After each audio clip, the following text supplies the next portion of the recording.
Hello, good evening, everyone. My name is Mutale. I'm a founder member of Diamond Foundation. We are giving out a presentation today on Zambia's 50th independence. This is what we call a Jubilee. We are looking at a small medium enterprise perspective of the Jubilee of 50 years of Zambia in existence since independence. The views expressed in this speech are my personal opinions and are not necessarily the views of the best of Zambia. You can add or subtract, feel free to do so. On Zambia's 50th independence anniversary, we continue celebrating the spirit of creativity, entrepreneurship, and the socio-economic impact it has and continues to have on the Zambian economy. We are gathered here today to highlight our achievements as Zambians on behalf of Diamond Foundation, and most importantly, the contribution we have made back home to our families and communities. The peace and unity we have enjoyed since independence has been by design and attest to our collective wisdom and vision, and not the least, the commitment of our founding fathers who gave meaning to the nation of One Zambia, One Nation. We therefore have the duty to pass this legacy. Ladies and gentlemen, today we are celebrating Zambia's 50th anniversary under the theme commemorating our independence with God's favor, with continued democracy, unity, peace, and prosperity. It is important that as we celebrate, we continue to seek God's favor upon our lives and business for continued peace, unity, and prosperity. The socialist left-wing policies adopted by most independent African nations in the 1960s brought a sigh of relief to many impoverished Africans. They were seen to be the only means to the much sought after classless society. The policies would equitably put at their disposal and the means of producing wealth, thereby leading the theme to a quasi-biblical land of milk and honey. We had the benefits of parastatal approach. In Zambia, the government took over most of all private companies and started running them on behalf of the people. The parastatal companies, as they were called, invested a lot of training of local people to take over senior management positions. They even sponsored some people for studies at the best learning facilities in the world, including universities in the United Kingdom.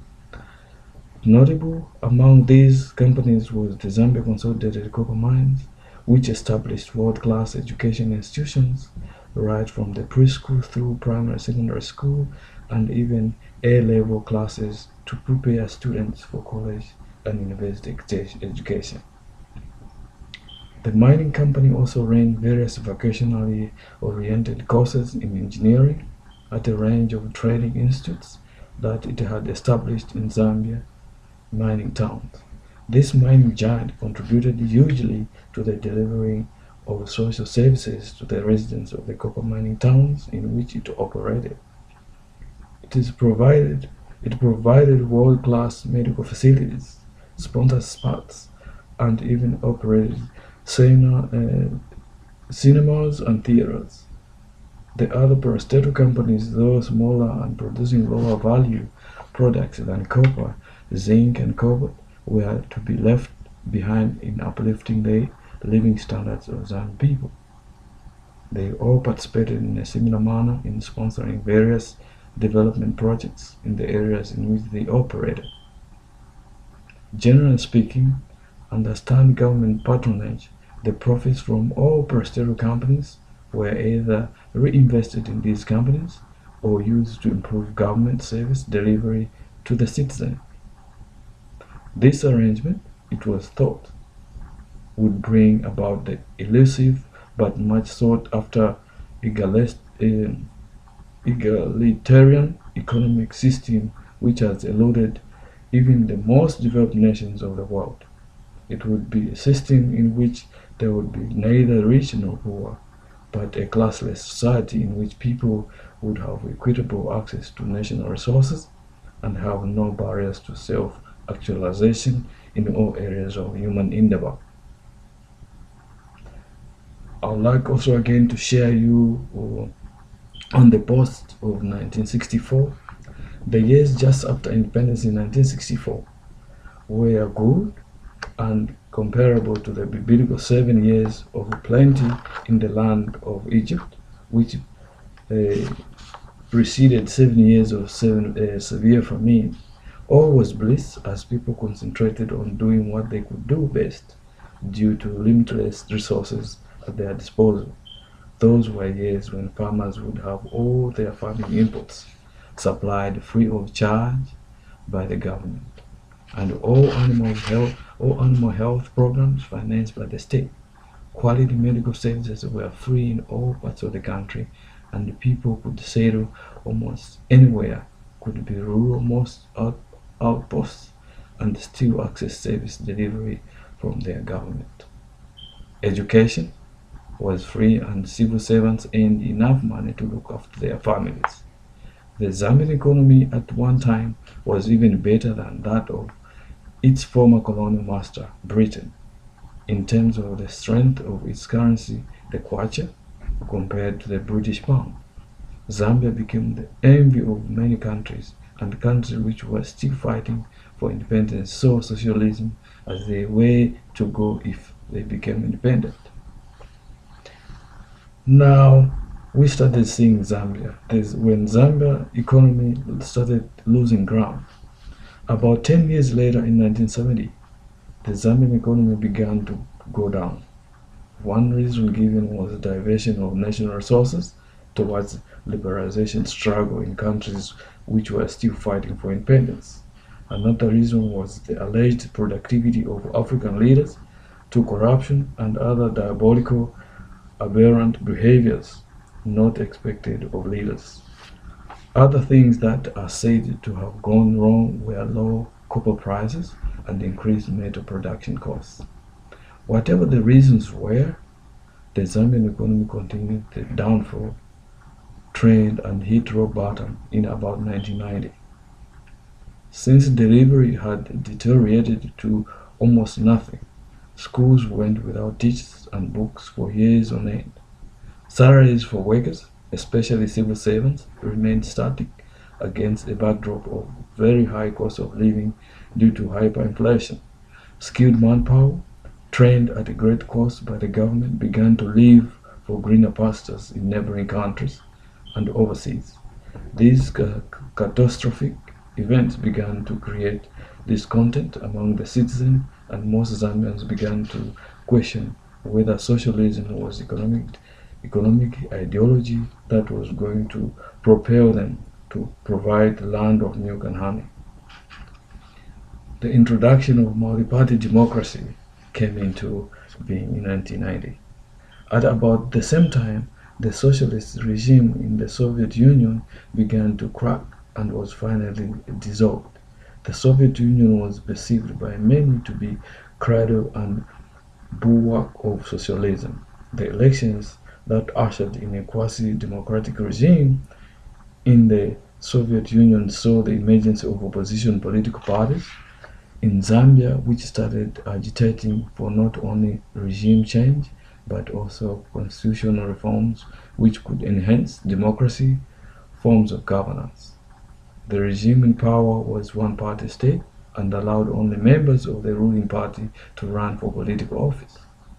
The opposition political parties finally got government to amend the constitution to allow multipartyism, and the elections which ensured ushered into power a political regime called the Movement for Multi-Party Democracy. This new regime made paradigm shift in the economic management of a country aimed at transforming the economy into a quasi-capitalistic type. The government sold almost all the parastatal companies to private investors and did not spare even the ZCCM, which had seemed to be a sacred cow because of its enormous contribution to the uplifting of the living standards of Zambia. Winds of Change in Zambia's 50th anniversary year. Winston Churchill once said, "Socialism is a philosophy of failure, the creed of ignorance, and the gospel of envy. Its inherent virtue is the equal sharing of misery." Whether these words are true in Zambian context remain to be seen. Successful Zambian government are now more democratic than before and coming to power not through the gun but through the ballot. There is an upswing in the emergence of political parties, but with some parties comprising only a president and their immediate families. On the economic front, Zambia opened up her economy to allow both local and foreign investments. These changes have brought with them a lot of challenges to both the politicians and citizens. Freedom of expression is more enhanced, and people are becoming more assertive. In the new order of things, many citizens have gained enough courage to criticize powers that be to the extent that rulers are no more conscious of people's perception about them. In this new dispensation, many Zambians have worked up to the reality of stiff competition in business and all areas of human endeavor. Many Zambians have made in education their forefront preoccupation, and this has led to the emergence of many private schools, colleges, universities. They have also worked up to the reality that government is not the proverbial hen which lays the golden egg. Many have realized that hard work and the production of quality goods and services is the key to the promised land. A major investor, for instance, pulled out of one of the major mining companies, which had been one of the vital cogs in the economy of the nation. Government, through abundant, talented, and qualified Zambian human resources, was able to turn the company around with a short period of time. People are more confident than ever that they can do things better and smarter. Recruitment of foreign labor at the expense of qualified locals being questioned more and more. The citizens are challenging the government to maintain a tight grip on foreign labor to ensure that work permits are only given to expatriates with genuine skills. There are still some people who prefer the old ways of running the economy to the present liberalized one, but they can only achieve change if they can campaign for pro-socialist politicians to win elections and get into power. An uphill battle indeed, and frankly, one that they are unlikely to win. There are still many challenges facing the nation on both the economy and the political front. But in this new liberalized environment, there is a cautious but growing optimism that existing problems can be overcome and that Zambia is firmly on the road to some kind of economic freedom.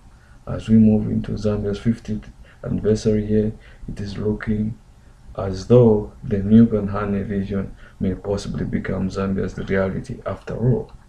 Ladies and gentlemen, may God bless you all. Thank you.